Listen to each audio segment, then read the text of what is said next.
Namaste and welcome to this exciting episode of Psychology Debunking Mythology. आप सबको हमारे शास्त्रों वाले वीडियोस बहुत अच्छे लग रहे हैं. Thank you very much for all the encouragement. अब हमारा जो आज का जो हमारा प्रोग्राम है वो फोकस करेगा the phenomena of deradicalisation, और उस पर हमारे साथ जुड़ चुके हैं professor Kusumlata Kedia ji. Welcome to the show. नमस्कार. नमस्कार. नमस्कार. तो बहुत चेंजेस हो रहे हैं. नमस्कार और प्रणाम. आप लोग सब्सक्राइब का बटन जरूर दबाएंगे. लाइक करें या ना करें, लाइक का बटन दबा देंगे, शेयर कर देंगे. बिल्कुल बिल्कुल. और एक एटलीस्ट एक फैमिली के मेंबर को जरूर आप शेयर करिए. At least one member, like at least जिसको भी आप भेजें, ग्रेट हेल्प. अच्छा, बताइए कि रेडिकलाइजेशन का मूवमेंट तो फुल फ्लैश चल रहा है एंड और दिख रहा है हम लोगों को कि दुनिया भर में at least in the mid west Asia में वहां पे सरकारें गिर रही हैं. अभी सीरिया में गिरी, और भी बहुत सारे चांसेस लग रहे हैं लोगों के, और मुझे ऐसा लग रहा है टर्की का भी कुछ चांस आने वाला है. तो how do you want to begin there? जी देखिए, मैं इसको जैसे देख रही हूँ, आपने भी चर्चा की थी और भी कोई लोग चर्चा कर रहे थे कि डी रेडिकलाइजेशन इतनी तेजी से क्यों हो रहा है. तेजी से होता हुआ दिख रहा है. किसको? उन लोगों को जो अंतरराष्ट्रीय सिनेरियो से परिचित नहीं है. अंतरराष्ट्रीय जगत हो, राष्ट्रीय जगत हो, समाज का मामला हो, परिवार का मामला हो, हड़बड़ में कुछ नहीं होता है. जो कुछ होता है उसके पीछे 20, 30, 40 साल की सोच होती है, योजना होती है, समझ होती है. वो समझ गलत हो सकती है, वो सिचुएशन गलत हो सकती है, वो अलग विषय है.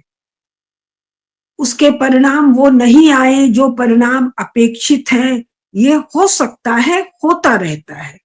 लेकिन मूल बात जो है कि ये सब कोई न तो हड़बड़ में हो रहा है, न अप्रत्याशित हो रहा है. ये सब कुछ अपने समय पर हो. अब डी रेडिकलाइजेशन का मोटा मामला क्या हुआ? ये जिसको मिडिल ईस्ट कह रहे हैं, जो भारत के लिए वेस्ट एशिया है और यूरोप वाले चर्च माइंडसेट वालों के लिए मिडिल ईस्ट है. क्योंकि इनका सेंटर क्या है? इनका सेंटर बाइबल के कारण जेरूसलम है. तो जेरूसलम से उत्तर, दक्षिण, पूरब, पश्चिम ये हिसाब करते हैं. तो ध्यान कीजिए कि 1979 में जब सोवियत रूस अफगानिस्तान में उतरता है, क्यों उतरता है? इंडियन ओशन यानी वार्म वाटर एक्सेस के लिए. वो समय है जब रेडिकलाइजेशन शुरू किया गया. 1979 एक डेट. उसी समय आप ओसामा बिन लादेन का नाम सुनते हैं. वियतनाम वॉर के कारण अमेरिका अपने सोल्जर्स को नहीं भेजना चाह रहा है, क्योंकि वो जो मरते हैं तो उस मृत्यु को सहने का सामर्थ्य अमेरिकन समाज में नहीं है. क्यों नहीं है अमेरिकन समाज में? वीर समाज नहीं है. हमारे राजस्थान में, मैं राजस्थान की हूं, कहावत था कि इतने साल ये जीता है, इतने साल ये जीता है, और 18 साल से ज्यादा राजस्थान का राजपूत युवा जीता है तो उसके जीवन को धिक्कार है.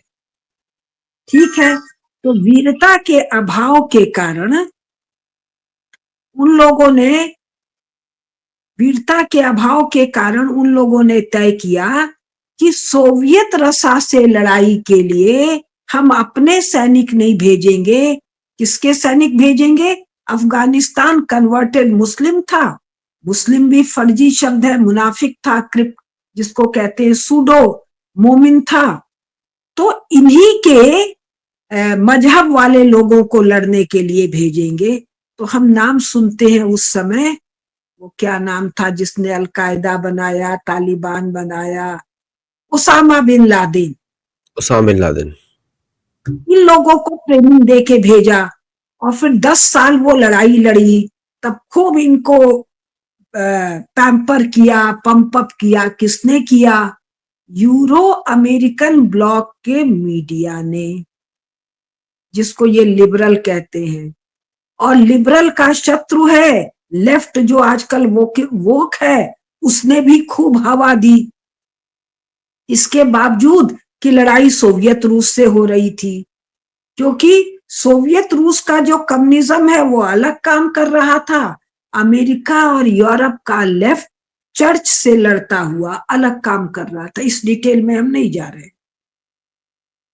तो 89 में ये लड़ाई खत्म होती है। 1990 में सोवियत रूस बिखर जाता है और ये कुल सब दूसरे उत्पात खड़ा कर देते हैं इस पूरे के पूरे क्षेत्र में, और दुनिया भर में फैल के ये अलग अलग नाम से दूसरे उत्पात खड़ा करते हैं।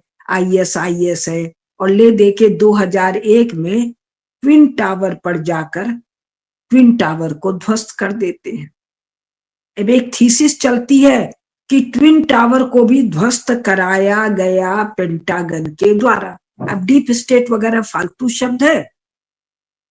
इनको निपटाने के लिए अमेरिका का फुल फोर्स लग जाए, इनको निपटाने के लिए, इसके लिए काम हुआ। तो हम देखते हैं कि 2000 के बाद, सन 2000 के बाद 1979 में से 89 या चलो 80 से 90 तक सोवियत रूस को निपटाने के लिए रेडिकलाइजेशन किया गया, और 2000 के बाद डी रेडिकलाइजेशन शुरू किया गया।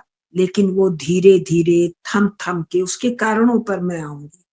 इसके पहले एक बार और हुआ है, और वो कब हुआ? जब फर्स्ट वर्ल्ड वॉर और सेकेंड वर्ल्ड वॉर के बीच का जो समय था, यानी 1919 से 1939, 20 साल का समय।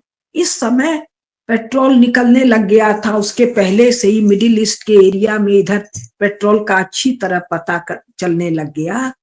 तो पेट्रोल कहिए, तेल कहिए, गैस कहिए, उस पर कंट्रोल करने के लिए इंग्लैंड और फ्रांस ने, और इंग्लैंड से भारत के अपने सी लेन को सुरक्षित रखने के लिए अनेक नन्हे नन्हे नेशन स्टेट काट काट के निकालने लग गए। कहां से काट काट के निकालने लग गए? ओटोमन एम्पायर, ये भी एक फर्जी शब्द है। उस्मानी एम्पायर, ये भी एक फर्जी शब्द है। सही शब्द क्या है? Turkish empire. सेंट्रल एशिया से आकर तुरुस्क लोग यहाँ बसे, और 12वीं 13वीं शताब्दी या 14वीं शताब्दी से इनका यहाँ राजकाज फैला। इसको साम्राज्य कहना भी गलत है, वो सब हम अलग बात करेंगे। तो तेल के लिए और भारत से आने वाले समुद्री रास्ते को सुरक्षित रखने के लिए नन्हे नन्हे देश बनने लगे, जैसे लेबनान बना, जॉर्डन बना, सीरिया बना, कुवैत बना, धीरे धीरे बने। ये सऊदी अरेबिया बना, यूनाइटेड अरब एमिरेट्स बने, इराक बना, ईरान बना, और चुटुट पुटुट बने। 1932 में ही अफगानिस्तान को उन्होंने एक नेशन स्टेट के रूप में मान्यता दी। 1947 में पाकिस्तान बना, और अजरबैजान, जाड़िया, छटर पटर, छोटे मोटे और बाद में निकले। तो हवा क्या दी? हवा दिया कि तुरुस्क, ओटोमन साम्राज्य यानी तुरुस्क लोग जो हैं वो तुम्हारे शत्रु हैं। तुम्हारे किसके? अरब के लोगों के। अरब के लोग यहाँ के मूल वासिंदे हैं। और तुरुस्क लोग कौन है? ये तो प्रवासी लोग हैं जो सेंट्रल एशिया से आकर यहाँ बसे हैं। एथनिसिटी का मामला है। तो 3 लोगों में क्लेश खड़ा किया इन लोगों ने। किसमें किसमें? अरब एक कहा कि एक तो अरब लोग हैं, दूसरा कहा तुरुस्क लोग हैं, और तीसरा कहा पर्शियन, पारसी, फारसी या ईरानी। बाद में उनका नाम ईरानी लोग बताया। 3 थे। कुर्द लोग थे ही, अहमदिया थे ही, लेकिन अभी मेन 3 का कहा कि तुमको इन लोगों ने गुलाम बनाया है, तुम लोग सेकेंड वर्ल्ड वॉर में जर्मनी के खिलाफ हमारी हमारी यानी एलाइड पावर की, इंग्लैंड और फ्रांस की सहायता करो। अमेरिका तो हरदम बाहर रहता था, आइसोलेटेड रहता था। हमारी सहायता करो, तुम हमको खून दो, हम तुमको आजादी देंगे। ये जो सुभाष बाबू का नारा था, इसी का एक परवर्टेड रूप था कि तुम जर्मनी को हराने में हमको सहायता दो और हम तुमको तुरुस्क लोगों से आजाद कराएंगे। अब आजाद कैसे कराएंगे? तो तुम लोग एक एक नेशन हो, हर नेशन के पास एक स्टेट होना चाहिए। तो जहां 4 तेल के कुएं मिले उसको एक नेशन बताया। लेकिन इस पर मैंने कई भाषण आप लोगों को दे दिया है कि एक नेशन में कई स्टेट हैं और एक स्टेट में कई नेशन है जो इन्होंने बनाए। अब सवाल ये था कि इस खिचड़ी को कंट्रोल करने के लिए इंग्लैंड और फ्रांस ने अपने परिचित, 2 शब्द है परिचित, those with whom they were familiar, और अपने प्रिय जिसको वो फेवर करते थे। क्यों फेवर करते थे, क्यों वो प्रिय था? क्योंकि वो निहायत घटिया था, जो अपने आसपास के लोगों को के साथ, अपनी धरती के साथ धोखा करने को तैयार था, खुद पावरफुल होने के लिए, इंग्लैंड और फ्रांस की शर्तों पर काम करने के लिए। तो उसको इन लोगों ने बनाया हेड ऑफ स्टेट। तो जब वो हेड ऑफ स्टेट बना तो इस्लाम को खूब हवा दिया और कहा कि इस्लाम में तो कहा गया है कि जो हेड ऑफ स्टेट है उसको सब मनमाना चल रहा है, क्योंकि इस्लाम में न स्टेट है न हेड ऑफ स्टेट है। लेकिन इन लोगों ने कथा गढ़ दी कि हेड ऑफ स्टेट की आज्ञाकारिता तुम्हारा मजहबी फर्ज है।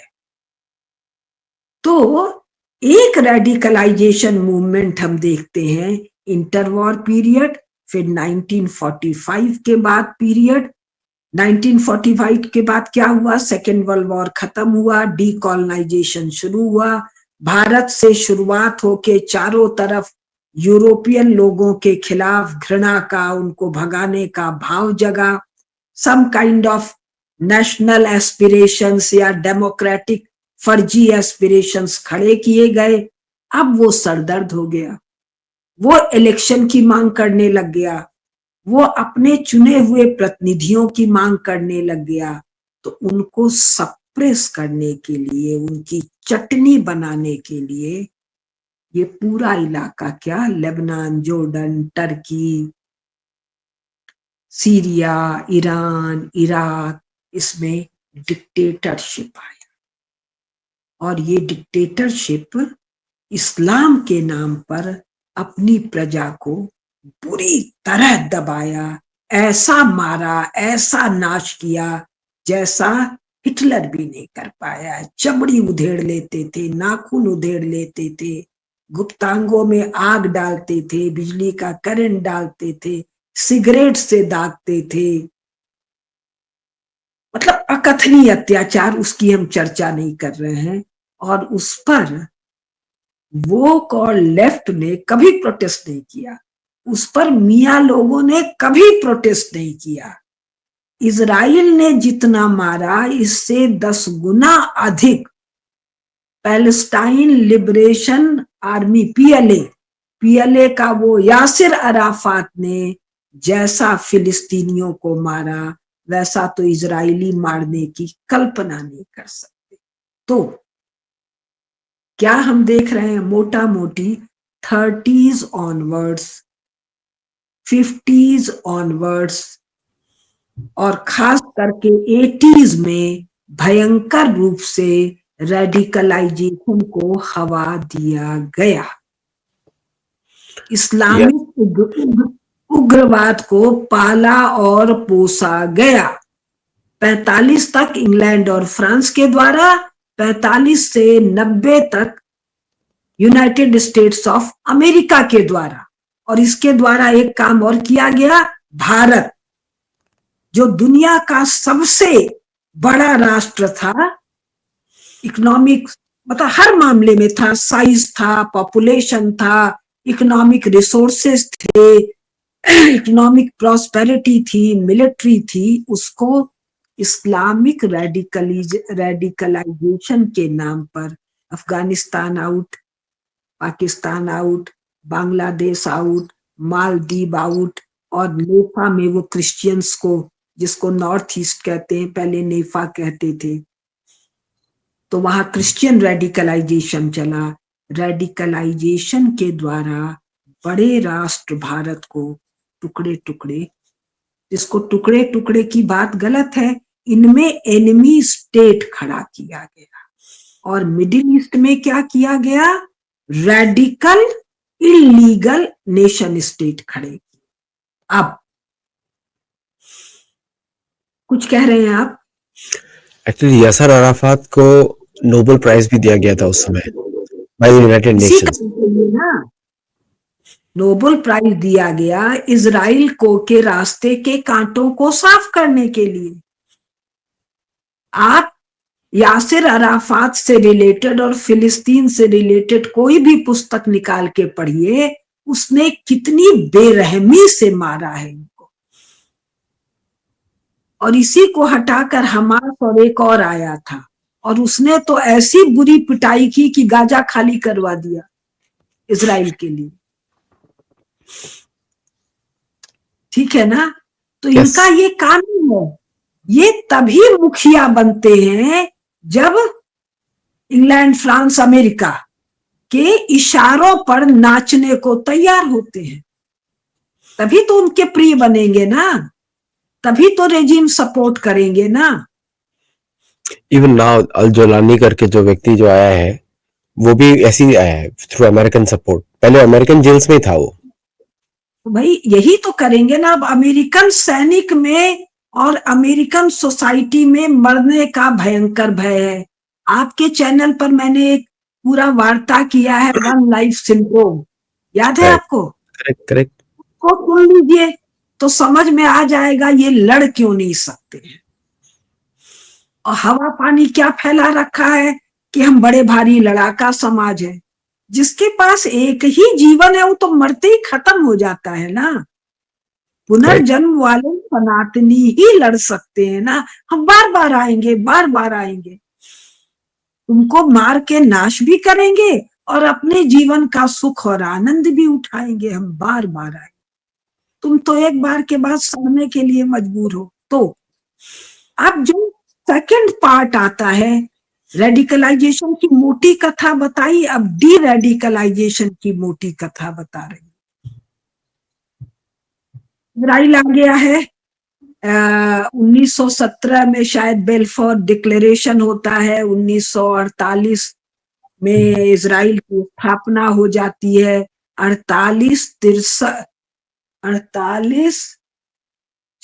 66 और 73 में 3 लड़ाइयां होती हैं, इजराइल वर्सेस मियाँ लोग।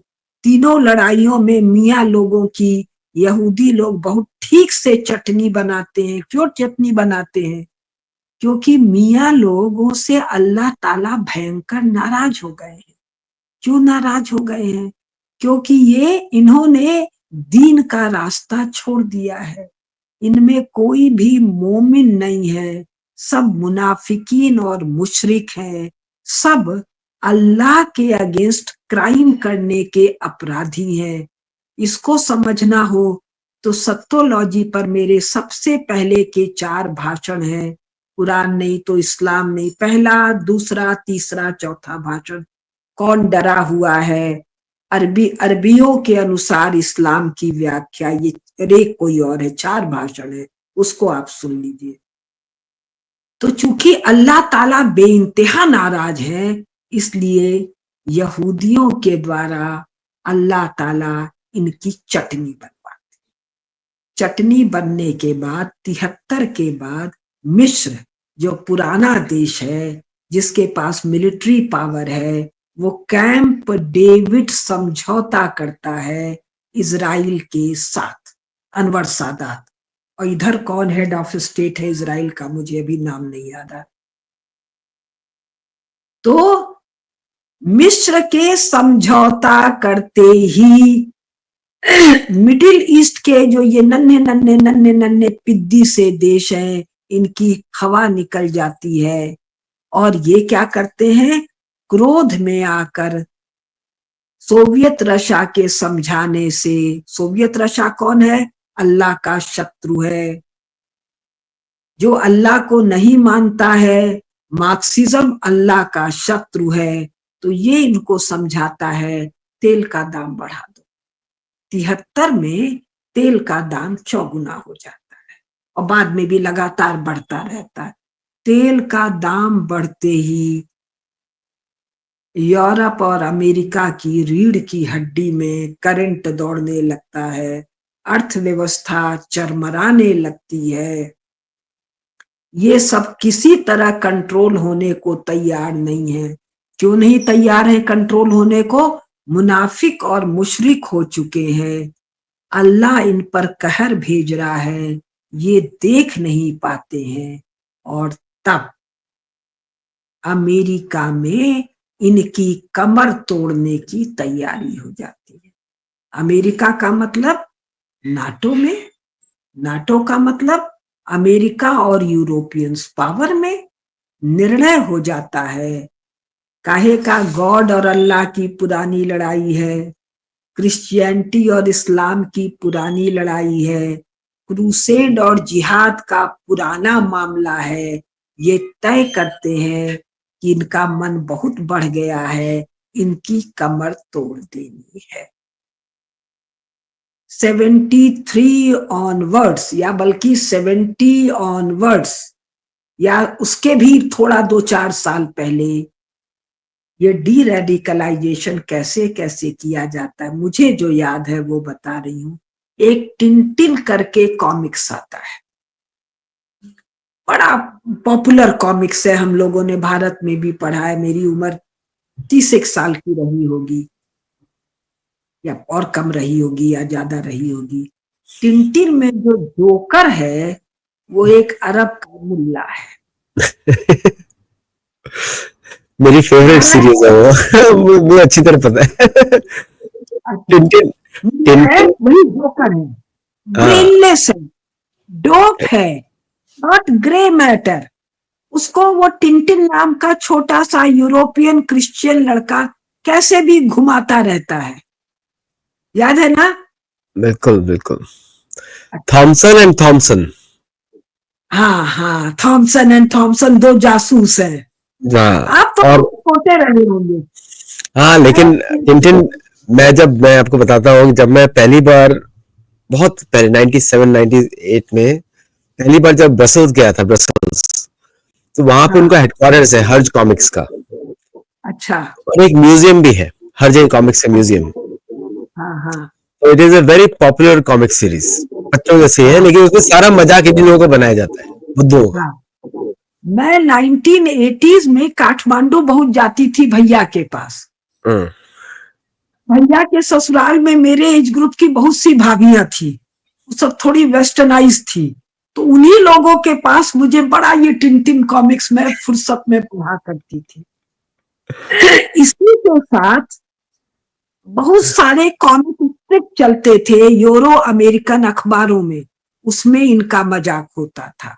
वही कालखंड है जब इनको बार बार दोनों धारा एक साथ चल रही है, रेडिकलाइजेशन और डी रेडिकलाइजेशन, ये दोनों पैरेलल चल रही है 70s के आसपास।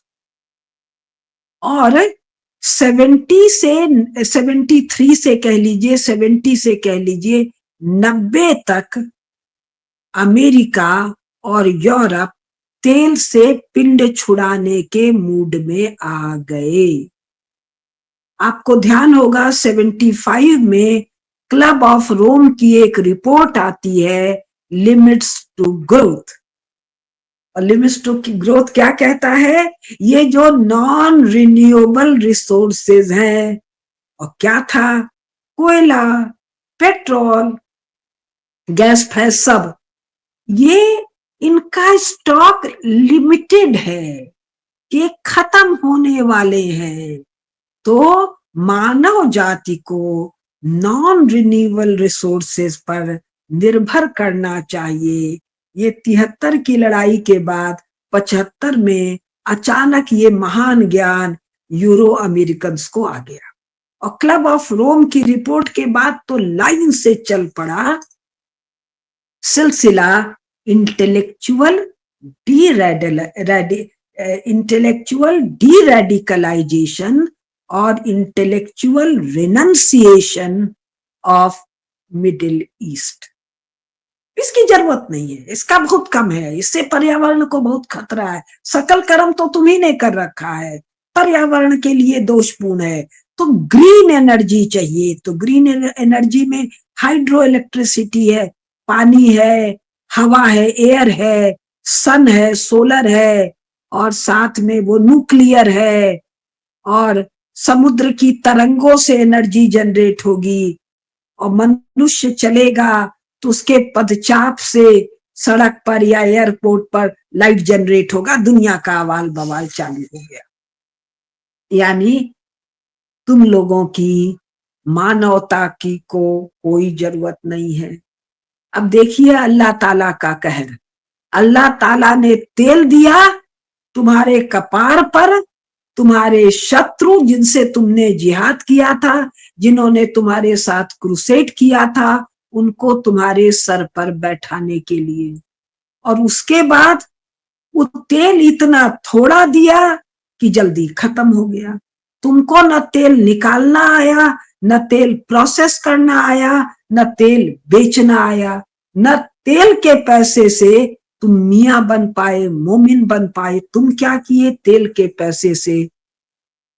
यहाँ तो कहते हो कि हम बुर्का पहनेंगे, हिजाब पहनेंगे, वहां तो पैसे वाले तेल वाले घरों की स्त्रियां यूरोपियन स्त्रियों की तरह सब कपड़ा उतार के ही घूमने लग गई, फोटो छपी पड़ी है। और भी जितना उसमें हदूद गुनाह कहा गया कुरान में, सब हदूद गुनाह का ये अड्डा बन गया। तो डी रेडिकलाइजेशन केवल मार काट के नहीं होता है। जिस प्रकार रेडिकलाइजेशन इस्लाम को और अरब को हवा देके हुआ, उसी तरह डी रेडिकलाइजेशन गुब्बारे में पिन कर करके हुआ और हो रहा है। अब क्या है, तेल के मामले में अमेरिका आत्मनिर्भर है। यूक्रेन की लड़ाई के पहले रूस यूरोप को सप्लाई कर रहा था, और ये जो पूरा क्षेत्र है, मैंने कहीं पढ़ा, अगर मुझे सही याद है, तो 1/3 पेट्रोल देता है शायद, और 1/10वां हिस्सा गैस देता है, इफ आई एम करेक्ट। अभी 2-4 दिन पहले कहीं पढ़ा था, आंकड़े आप लोग थोड़ा ठीक कर लीजिएगा, लेकिन फ्रैक्शन है। तो अब जब तुम्हारे तेल की जरूरत नहीं है, तो तुम्हारा हम क्या करें? हम मतलब euro American block, Christian church वाला ब्लॉक, चर्च वाले ब्लॉक जो है वो अपनी ही स्त्रियों को बूचर करता है, अपने ही बच्चों को बूचर करता है, अपने ही डिसिडेंट ग्रुप्स को स्टेक पर धीमी आग में जलाता है। तो वो तुम्हारा क्या करेगा भाई? उसको तुम्हारी जरूरत नहीं है। तो वो कहते हैं कि अब आप कृपा करके सिमट जाइए। क्यों सिमट जाइए? एक कारण और है डी रेडिकलाइजेशन का, वो कारण है थोड़ा अलग हम आ रहे हैं। फिर जा रहे हैं एंगस मेडिसन पर। 73 से 98 का जो क्वार्टर है, 20वीं शताब्दी का क्वार्टर, मतलब आखिरी चौथाई 25 साल, आखिर वाला 25 साल, उसमें यूरो अमेरिकन ब्लॉक की रेट ऑफ ग्रोथ गिर रही है मतलब पहले अगर 4% है, 5% है, तो अब 2.5% है, 1.5% है, और रूस की तो निगेटिव है। तो 98 से लेके 2020 तक मामला क्या है? और नीचे आ रही है, जीरो हो रही है, माइनस हो रही है। और क्या हो रहा है, इस चर्च वाले लोगों का ये थोड़ा हल्का होता है। तो पहले 10-10, 15-15 बच्चे पैदा कर रहे थे। क्यों पैदा कर रहे थे? उस चर्च ने कहा स्त्री पुरुष सेक्सुअल इंटरैक्शन यदि होगा तो वुमन को बच्चे तो पैदा होंगे और एबॉर्शन भी नहीं होगा और दुनिया भर का झंझट है। तो बच्चे बड़े थे। अब सेकेंड वर्ल्ड वॉर खत्म होते होते वहां पिल आ गया। पिल मतलब गर्भ निरोधक गोली आ गया, साथ में कंडोम आ गया, साथ में और भी अन्य गर्भ निरोधक उपाय आ गए। और सेकेंड वर्ल्ड वॉर के समय ही फ्राइड महोदय आ गए, मार्क्स महोदय आ गए और आइंस्टाइन महोदय आ गए। ये तीनों महोदय यहूदी हैं। यहूदियों को चर्च वालों ने बहुत बुरी मार मारा है। तो आइंस्टाइन ने बनाया एटम बम, जर्मनी साफ हुआ, जापान साफ हुआ। एटम बम से जर्मनी नहीं साफ हुआ। और फ्रायड ने चर्च की कमर तोड़ दी। अब उसके हम डिटेल में नहीं जा रहे हैं। और मार्क्स ने भी चर्च की कमर तोड़ी। 3 यहूदी। तो जो ये स्त्रियों को या क्रिश्चियन विमेन को पहली बार उनकी भाषा में, जो एक भद्दी भाषा है, अपनी सेक्सुअलिटी और अपनी बॉडी पर अधिकार मिला, तो उन्होंने कहा, oh you church, we will have as many sexual relation as we wish but no child। ये उनका प्रोटेस्ट था। तो ये प्रोटेस्ट का 60s में तो बहुत बच्चे पैदा हुए हैं, अलग कारण बता रहे हैं। 70s के बाद बच्चे पैदा करने की दर कम हुई और इतनी कम हो गई कि ये अपने शत्रुओं को, किनको, जिनके खिलाफ इन्होंने क्रूसेड किया था, उन शत्रुओं को अपने घर न्योत लिए। क्या कह के न्योत लिए कि भाई हमारे यहाँ जनसंख्या कम है तो काम करने के लिए आदमी चाहिए। क्यों भाई? काम करने के लिए तुम्हारी मशीनों का क्या हुआ, तुम्हारे साइंस टेक्नोलॉजी का क्या हुआ? तो जो रेट ऑफ ग्रोथ 73 से 98 तक गिरती गई, वो 98 के बाद भी लगातार गिरती गई। जनसंख्या दर गिरती गई। भयंकर प्रकार के social, economic, financial, legal turmoil होते गए। स्पिरिचुअल टर्मोइल है ही है। तो इन सब कारणों से, संक्षेप में मैं कह रही हूं, यूरोप अमेरिका ने कहा, भाई हो गया 50 साल सुपर पावर की नौटंकी, अब ये हमारे वश का नहीं है, इसमें खर्चा पानी बहुत है। तो अब जो जो क्षेत्र का जो पहले बड़ा आदमी चौधरी था, वो अपना अपना क्षेत्र संभाले। और हम देखते हैं 21वीं शताब्दी के प्रारंभ में एक नया शब्द आता है, इंडो पैसिफिक। इंडियन ओशन तो हम जानते थे, हिंद महासागर, भारत के नाम पर। अमेरिका ने कहा नहीं नहीं, खाली हिंद महासागर से नहीं काम चलेगा, इंडो पैसिफिक। रॉबर्ट कापलान ने पुस्तक लिख के कहा कि साहब रेड सी से आदित्य जी दिखाइएगा, चंपा वियतनाम तक क्या है? भारत है। कारण जापान को संभालना है, चीन को संभालना। रेड सी ये हुआ बीच वाला, ये जो पहला नीचा, ये लंबी लाइन दिख रही है, अफ्रीका और सऊदी अरेबिया के बीच में। इसके बाद ये छोटा वाला है वो पर्शियन। अब और घुमाइए नक्शा, वियतनाम तक लाइए, वियतनाम लाइए, ये वियतनाम तक आ गए। और वियतनाम के बगल में है जापान। तो हे भारत वालों, तुम लोगों को पुराना अभ्यास है। पुराना कितना? अरे 19वीं शताब्दी तक तुम्हारे जहाज इस पूरे क्षेत्र में दौड़ रहे थे। कोरिया की राजकुमारी, अयोध्या उसका विवाह हुआ था। तो भाई तुम लोगों को पुराना आदत है। इंडो नहीं, इंडो पैसिफिक। तो इंडो पैसिफिक की जिम्मेदारी दे दी गई है भारत को। भारत कहता है क्यों भाई, सबकी सुरक्षा सबके हाथ। क्या वो कहते हैं मोदी जी, सबका विकास, सबका साथ, सबका विश्वास। तो उन्होंने कहा नहीं भाई, जितने रीजनल प्लेयर्स हैं वो सबकी हिस्सेदारी है इंडो पैसिफिक को संभालने में। तो वियतनाम भी करेगा, हांगकांग भी करेगा, इंडोनेशिया भी करेगा, और मलेशिया भी करेगा, और जापान भी, और ऑस्ट्रेलिया भी, और फिलीपींस भी, और श्रीलंका भी। हम सब मिलजुल के सुरक्षा करेंगे।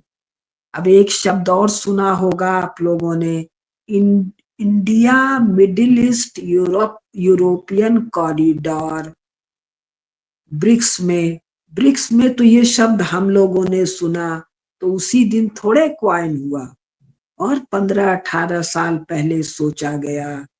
तो Bharat middle east European corridor, यानी बंबई से, सूरत से, भरूच से, कोंकण से, कोच्चि से जहाज चलेंगे। जहाज जाके ये पर्शियन गल्फ, जो वस्तुतः क्या है, सिंध सागर है, क्योंकि वहां सिंधु नदी का मुहाना है। तो सिंधु सागर में जाएंगे, फिर ये जिसको अरब कह रहे हैं यहाँ पर उतरेंगे। अब ऊंट ऊंट से नहीं, अब रेलगाड़ी चलेगी रेगिस्तान में, वो भारत बनाएगा। फिर वो जाके हाइफा पोर्ट से मेडिटेरियन में आएंगे, भूमध्य सागर में आएंगे, और भूमध्य सागर से यूरोप। तो भाई अगर ये मामला होना है तो काहे का रेडिकलाइजेशन? तुम लोग शुद्ध इस्लाम का पालन करो। शुद्ध इस्लाम क्या है? जो कुछ रसूल पैगंबर मोहम्मद करते थे, जिसको क्या कहते हैं, हदीस में जिसका वर्णन है, उसका तुम पालन करो। यानी ऊंट पर चलो, भेड़ बकरी चराओ, टेंट में रहो, खजूर खाओ। अब हवाई जहाज पे चलेंगे तो स्कूटर फटफटिया पर चलेंगे, तो कार में चलेंगे, तो रेलगाड़ी में चलेंगे। रसूल साहब चलते थे। हदीस किस लिए लिखा गया? हदीस इसीलिए लिखा गया ना कि जो पैगंबर साहब करते हैं वो तुम भी करो। तुम सच्चे मोमिन बनो, दीन में ईमान लाओ। अभी तो ये सब के सब बेईमान वाले हैं। रसूल साहब रोजा खोलते थे खजूर खा के। इन सबों को 36 तरह का पकवान चाहिए, चाहे वो पकवान काफिर ही क्यों न खिलाए, चाहे रोजा का ऐसी तैसी भले हो जाए। जीव का चटोरापन नहीं छूटता है। तो डीरेडिकलाइजेशन के अनेक प्रकार है। उसका एक नन्हा प्रकार है सरकारें गिरना। तो भैया इस पर काहे छाती पीट के कलप रहे हो जी? 50 साल बाप बेटे को राज करना चाहिए। और जहां तक मेरा ध्यान है, सीरिया की जनसंख्या कितना है आदित्य जी? 8 3 मिलियन, करोड़ 8 मिलियन होगा, 8 मिलियन, 80 लाख। 80 लाख की। हाँ, तो 5-7 लाख को तो तड़पा तड़पा के मारे हैं बाप बेटे। अभी 5-7 जेल में मारे हैं, बाहर मारे हैं, भूखमरी से मारे हैं, करंट दे के मारे हैं, भगा के मारे हैं, आईएस 22 मारा मिलियन, है। 22 मिलियन। 22 मिलियन। हाँ, तो 22 मिलियन नहीं भाई, इतना नहीं होना चाहिए। जो भी हो, अभी तो भाग गया, लोग तो कम होंगे। हाँ, आंकड़े मेरे से मत सुनिए, क्योंकि बिना पुस्तक के मैं आंकड़े नहीं बोल पाती हूँ, गड़बड़ हो जाता है मेरा। तो ऐसा मतलब 23 मिलियन जनसंख्या का एक बड़ा हिस्सा इन लोगों ने तड़पा तड़पा के मारा है। उस रेजीम के गिरने पर छाती काहे कूट रहे हो भाई? ये इजराइल ने गाजा में तो कुछ 1000 मारे हैं ना, तड़पा तड़पा के नहीं मारे हैं। दुनिया भर में तुम छाती कूट लिए। तुम मतलब ये मियाँ लोग, मुनाफिक और मुशरिक लोग, और उनके भाई बंद वोक और लेफ्टिस्ट लोग। और सीरिया में जो मारा तब तो छाती नहीं कूटे। इराक में मारा सद्दाम हुसैन और उसके पहले वालों ने, तब तो तुमने छाती नहीं कूटा। इराक में आयतुल्लाह खोमैनी और उसके पहले वालों ने जो मारा, उस पर तुमने छाती नहीं कूटा। स्त्रियों की छाती काट लेते और छोड़ो, गंदगी में मेरा मन नहीं है। दूध पीने को नहीं है, पीने को पानी नहीं है, दवाई नहीं है, अस्पताल नहीं है। भूखमरी इस क्षेत्र का इतना अधिक पैसा है और उसके साथ भूखमरी भी इस क्षेत्र का है। कभी कहिएगा तो मैं अपनी किताबें लेके बैठूंगी तो सारे आंकड़ों सहित इनके भूखमरी कंगाली की कथा सुना दूंगी। तो ऐसे रिजीम को रख के क्या करना। लेकिन कमाल की बात देखिए कि रेजिम चेंज किसके द्वारा हुआ है? आईएस के द्वारा। यही हुआ है ना आदित्य जी? यस। तो थोड़ा सा मैंने पढ़ा और क्या क्या नाम है, यानी एक लफंगे को मारने के लिए दूसरा लफंगा, एक आतंकवादी असद को मारने के लिए दूसरा आतंकवादी, और कौन सा? जिसको पहले अमेरिका ने काटा पीटा। तो हरदम याद रखिए ये कौन है? ये चर्च वाले हैं। और ये कौन है? ये कुरान की बेअदबी करने वाले मुनाफिक और मुशरिक हैं।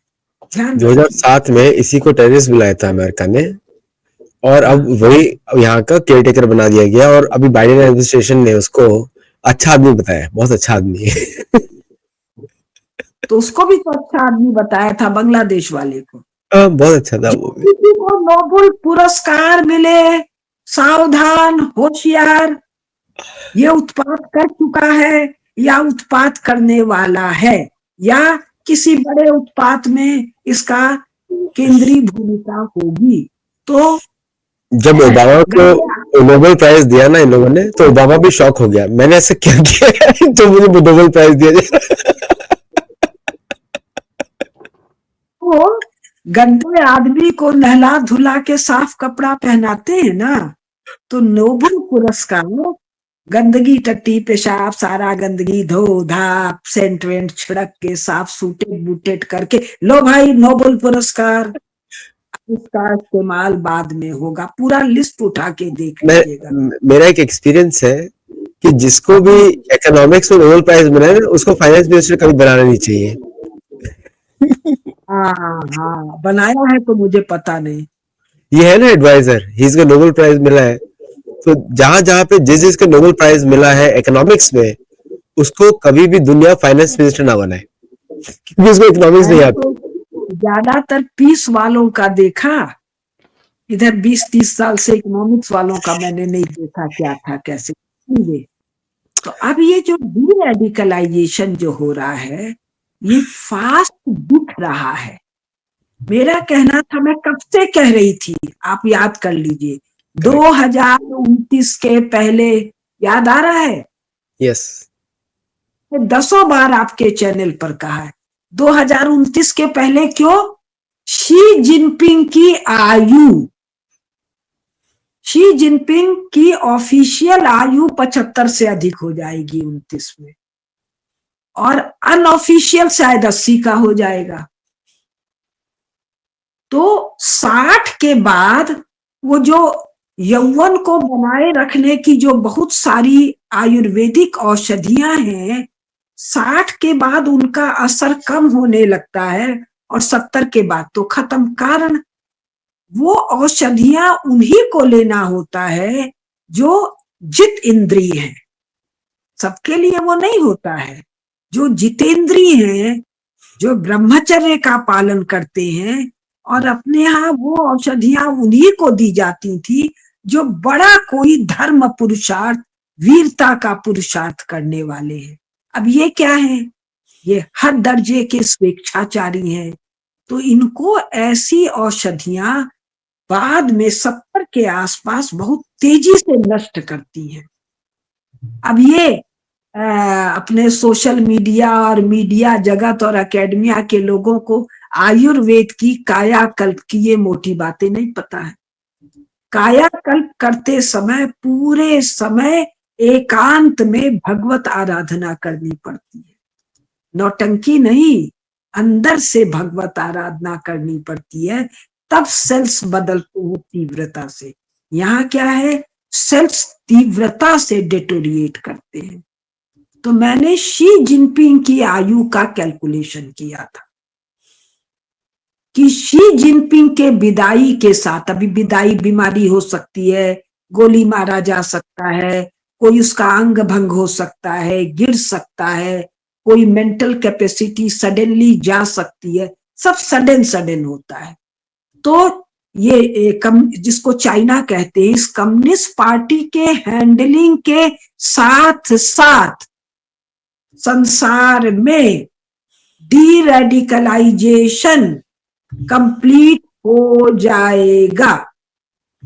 मिडिल ईस्ट तो अमेरिका के लिए या भारत के लिए 15 दिन का काम है भाई। सारे हेड ऑफ स्टेट तैयार बैठे हैं, हमको जेनेवा बुला लो, हमको तुम न्यूयॉर्क बुला लो, को किसी ठंडी जगह तुम बुला लो, बाकी ये सब संभालो, हमारे जीवन में 10-20 साल बचा है। इसके बाद ये तो अपने बेटा बेटी का भी नहीं है ना, इनको पते नहीं है इनका बेटा बेटी इनका है कि नहीं है, और है तो इतने हैं, 60 है, 70 है, 100 है, किससे किससे मोह करेंगे। तो मिडिल ईस्ट का डी रेडिकलाइजेशन तो 15 दिन का टोटल काम है। तो इस 15 दिन के काम को 2-2.5 साल में निपटाए, और इसका सीधा संबंध केवल एक से है, शी जिनपिंग। केवल पुतिन वाला काम शुरू ही हो गया है यूक्रेन में उलझा के। तो मैंने आपको कहा था 24 के बाद 25 में ही सारा काम संपन्न हो सकता है, 26 में हो सकता है, 29 के बाद तो चलना असंभव है, क्योंकि शी जिनपिंग के पास डर्टी बॉम्ब्स बहुत है।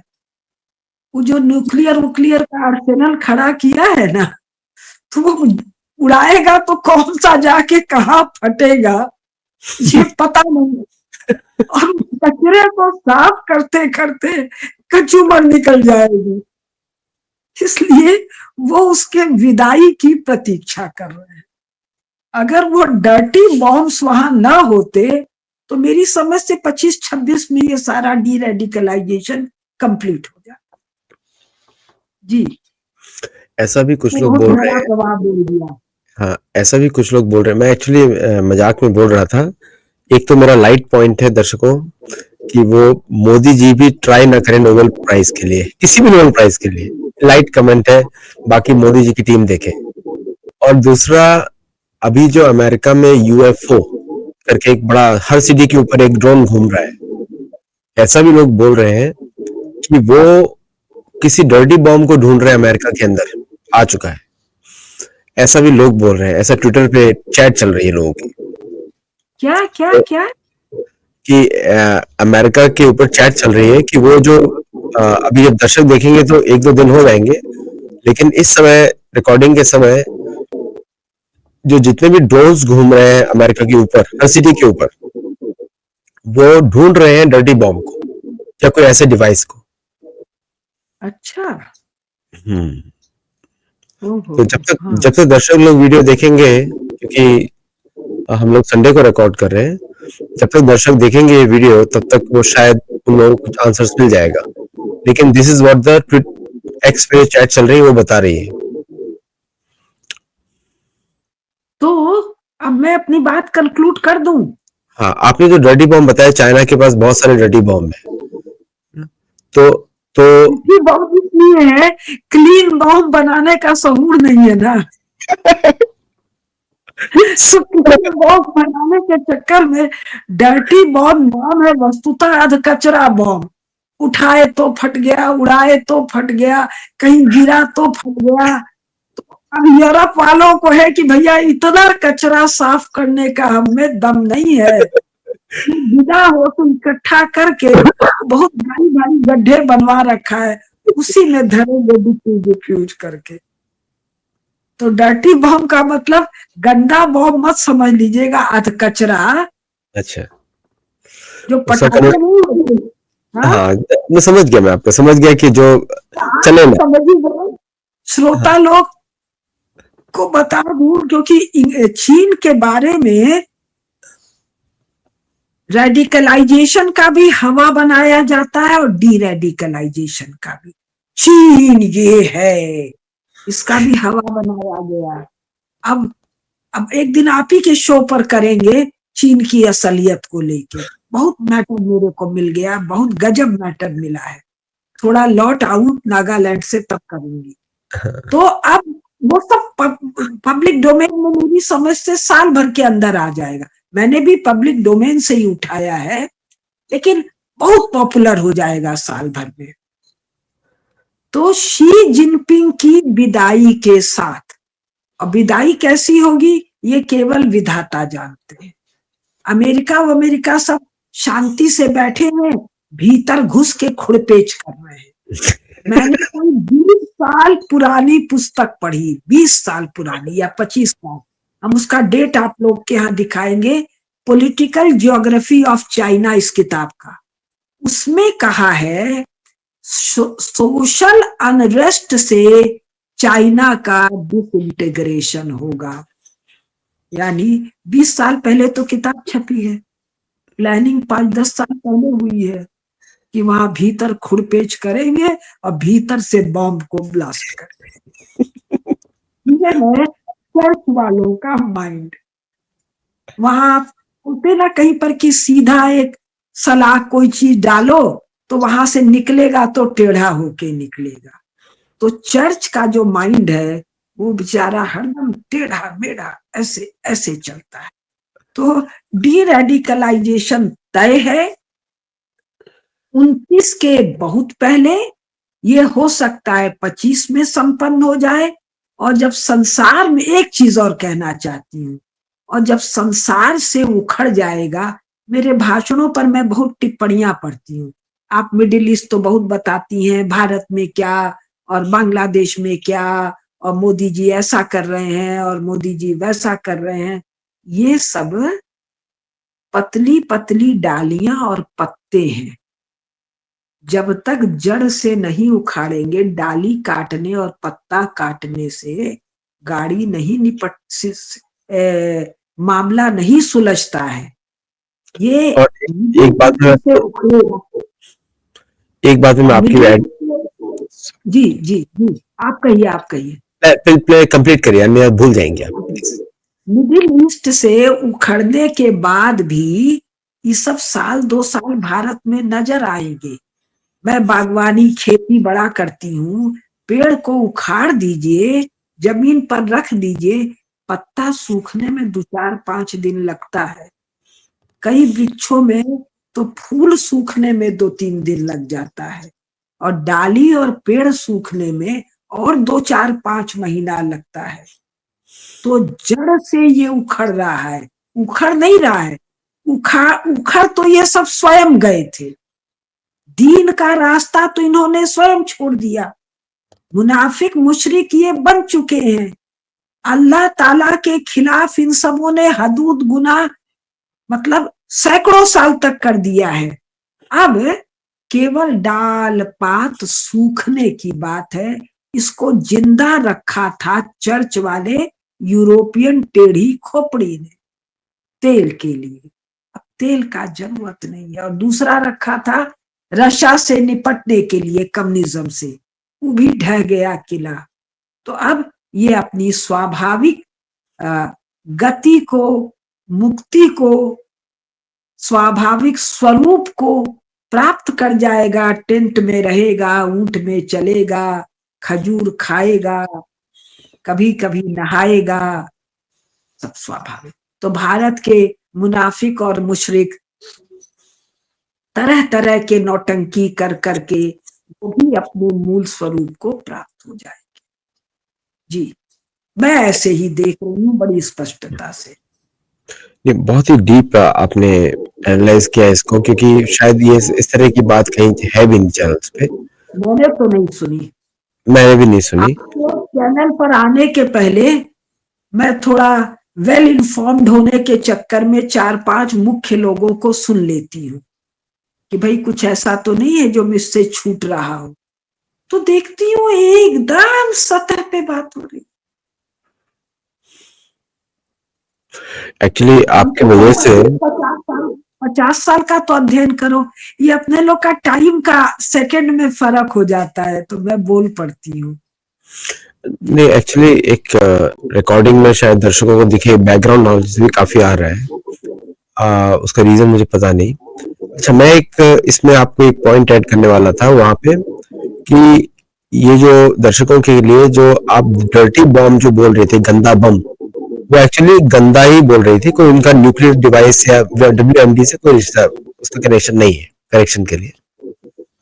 दूसरा, ये जो आप बता रहे हैं कि चीन से कनेक्शन है इन सब का, एक्चुअली अमेरिकन आकाओं ने इनको एक तरीके से वो थक गए हैं, अमेरिकन आका और ये लोग, इनको पैसा बचा नहीं है, और the cost of oil extraction from Syria is very high, और इन सब देशों से, क्योंकि पूरा मिलिट्री अप्लाई करना पड़ता है, so the cost is always high for America. तो इसीलिए America is going towards non oil from no oil purchase from middle east. तो इसकी वजह से भी इनका थोड़ा दब रहा है, मुझे एक्चुअली साफ दिख रहा है if I look at the data. और भारत है इस समय दुनिया का सबसे बड़ा ऑयल एक्सपोर्टर बन चुके हैं, बिकॉज रशिया से ऑयल लेके रिफाइन करके यूरोप को बेच रहे हैं और अमेरिका को बेच रहे हैं। So India is one of the top. कमाल की बात है ये। मोदी जी कोई भी चीज का विज्ञापन नहीं करते हैं, सब कुछ शांति से करते हैं। अभी देखिए कितना बांग्लादेश में लोगों ने बवाल मचाया। अभी सडनली अराकान आर्मी ने बांग्लादेश का चिट्टागोंग का पूरा एरिया कैप्चर कर लिया है। अच्छा, ये कब हुआ? ये 1 दिन पहले हुआ, 2 दिन पहले हुआ। सब लोग चुप बैठे हुए थे, और मैंने सबसे पहले बोला था गायत्री जी के चैनल पे कि कुछ बड़ा प्लान हो रहा है, क्योंकि मुझे थोड़ा आइडिया था इधर का। मैं फॉलो तो बहुत करता हूँ लेकिन बोलता नहीं हूँ, क्योंकि वो मेरे टॉपिक्स नहीं है। मेरे टॉपिक्स तो सनातन धर्म के विषयों पे रहते हैं, इसलिए मैं बोलता नहीं हूँ, मैं फॉलो करता हूँ। तो मैंने वो देखा कि military columns moving towards border Burmese army के, म्यांमार आर्मी के। तो मुझे ऐसा लगा कि म्यांमार आर्मी या म्यांमार रेबल्स जो चाइना सपोर्टेड है, why did they move towards Bangladesh?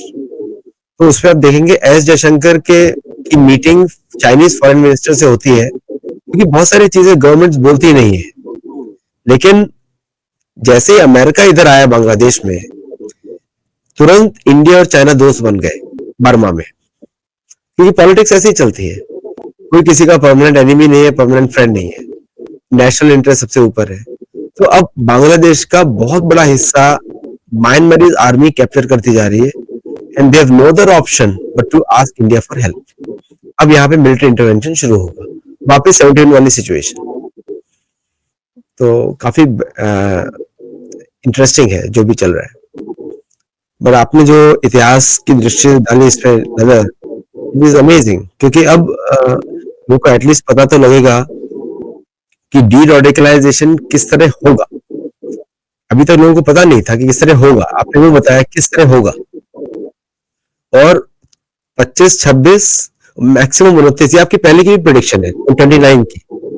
हाँ, कारण मेरे को लग रहा था रेट ऑफ ग्रोथ को लेकर कि कितना लंबा सरदर्द खींचेंगे, निपटा देंगे। तेल वाला काम था वो निपट गया, चीन वाला काम निपटाना था, वो कोरोना के समय दिखने लग गया कि अब निपटेगा। 19-20 में ही मुझे लगता है मैं आपके चैनल पर आई हूँ 2022 से, 22 अगस्त सितंबर से, और 20 में मेरे अंदाज बैठने लग गया था कि अब ये शी जिनपिंग के साथ मामला निपट जाएगा, इट्स ओवर। मुझे लगता है कि आपके शोज एस्ट्रोलॉजर्स भी ढूंढ रहे हैं, देख रहे हैं, क्योंकि सबकी स्टोरी एक जैसी हो गई है।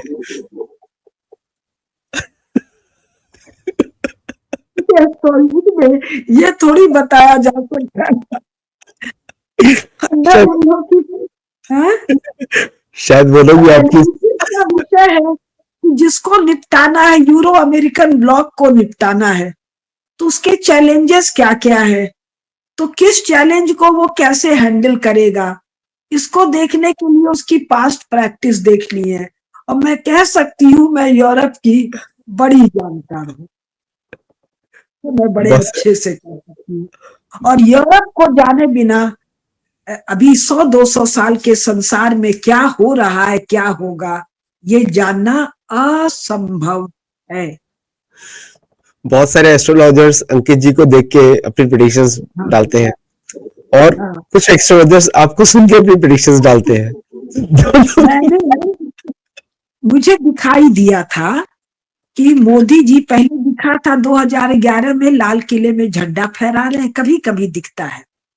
और मुझे याद है मैं गोवा में थी 2018 में, मुझे दिखा कि ये 5 टर्म 5 बार प्रधानमंत्री की शपथ लेंगे। तो मैंने कहा 25 साल, तो मन में भाव आए 22 ये तो मैंने पंकज जी को कहा लगता है 5वां टर्म कंप्लीट नहीं होगा, ऐसा लगता है। उस समय दूसरे टर्म की भविष्यवाणी नहीं हो रही थी, 19 हारेंगे, और अब धीरे धीरे 4 तक लोग आ गए हैं, 5वें पर अभी कोई नहीं आया है। कुछ लोग बोल रहे हैं 27 तक, एस्ट्रोलॉजर 27 पे है, 2027। मैं क्या कह रही, 14, 34, 36, 36। 1936, 2036 तक तो अवश्य है, उसके बाद भी हो सकते हैं, मुझे बस इतना दिखा है। नहीं, एस्ट्रोलॉजर्स को मैं बोल रहा हूँ कि आप 2027 तक पहुंचे हैं, थोड़ा 9 साल कहीं से ऐड करिए, कहीं से दिखाकर देखते हैं पहुंचते हैं कि नहीं 36 तक। चलिए, एस्ट्रोलॉजर्स के लिए चैलेंज हो गया आज। और दर्शकों के लिए बोलता हूँ, जम के कमेंट करें, लाइक करें और सब्सक्राइब करें चैनल को। और गुरु दक्षिणा अगर आपको देनी है, हाँ हाँ, गुरु दक्षिणा मेरी सुन लीजिए, हर बार याद दिलाऊंगी। अगर मुझे सुन रहे हैं, अच्छा लगे या ना लगे, बटन दबाने में आपके घर से कुछ नहीं जाता है। 1 घंटा बोलने के लिए 2 घंटा मिनिमम, कई बार 5 घंटा की तैयारी। अपने आदित्य जी का अद्भुत मेहनत, और सप्तोलॉजी चैनल के प्रति श्रद्धा के लिए 3 काम। लाइक हर को करना है, दूसरा वो क्या सब्सक्रिप्शन का बटन दबाना है, और शेयर एक को नहीं भाई, एक को क्यों, 5 से बतियाते हो। मेरे को तो जिससे भेंट हो जाती है, अभी कल आया था मेरा वो वाटर बॉडीज बनाने वाला आदमी, बोला मैडम, हमने कहा तेरे से क्या दुश्मनी है बेटा मेरी, माता जी बोल। तो फिर पूछा माता जी क्यों बोलूं, तो हमने कहा जा यूट्यूब पर कुसुमलता केडिया टाइप कर, सप्तोलॉजी खोल, तुझे पता चल जाएगा। फिर मैंने कहा वेश्याओं की जो मुखिया थी वो मैडम थी, मुझे तो माता जी बोल बेटा। तो मैं कहीं भी पहुंच जाऊं मौका निकाल के, भाई यूट्यूब चैनल पर जाओ, कुसुमलता केडिया टाइप करो। सप्तोलॉजी में लोग कंफ्यूज होते हैं, कुसुमलता केडिया टाइप करो, और कई बार तो खोल के वही एक मैं उसको फॉरवर्ड कर देती हूँ। तो इतना तो करो भाई, बड़ा हिंदुत्व का चिंता है, राष्ट्र का चिंता है, गौ माता का चिंता है। मोदी तो एकदम नालायक है, आप लोग सबसे अधिक लायक है। 100 का जिम्मा लो, हर महीने हम 100 आदमी तक पहुंचाएंगे। और कुल क्या करना, अपना मोबाइल लेके, ये जो हमको नहीं आता है, मुझे आता तो मैं 1000 आदमी तक पहुंचा देती। इतना तो करो, मोदी को जो आता है वो मोदी कर रहे हैं, आप जो कर सकते हैं वो आप करिए। और मैंने आदित्य जी आपसे सीखकर सबको कहना शुरू कर दिया है। मैं तो हरि नाम जाप मेरी माँ ने सिखाया था, अब सबसे करवाती हूँ कि हरि नाम जाप करो, देश के लिए, धर्म के लिए, गौ माता के लिए, बांग्लादेश में हिंदुओं की रक्षा के लिए, शेष सब काम करो जो कर सकते हो, लेकिन हरि नाम जाप अवश्य करो। उनके लिए राम रक्षा स्तोत्र करो, विष्णु सहस्त्र नाम करो, करो करो और करो। अब नमस्कार, मैं चलती हूँ। जय जगन्नाथ। जय जगन्नाथ, जय जगन्नाथ।